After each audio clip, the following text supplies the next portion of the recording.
И здравейте, приятели! Нещо да покажа как да шатдаун на някой приятел лаптопа по Skype. И нека да започваме. Отивате на New, там на Shortcut. Пишете shutdown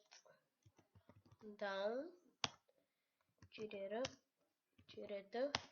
Аз ще направя за 40 секунди. Не, за 30. Не, ще направя за 10 секунди или за 5.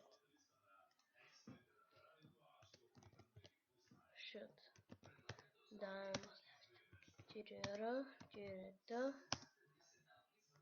5.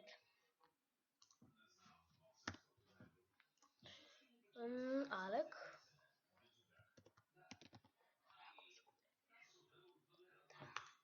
И за да не разбере, че нали такова, отивате на Prepares, Change Icon и аз ще му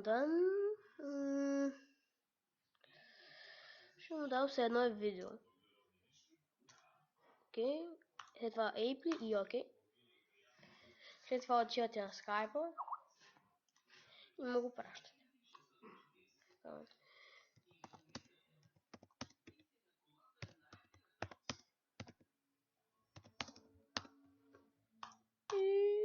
И чакате да го приеми и сте готови така.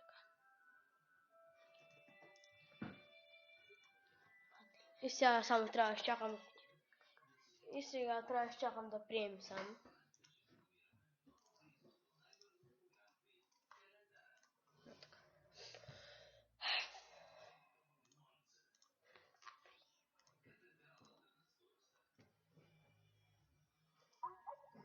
И той го прие.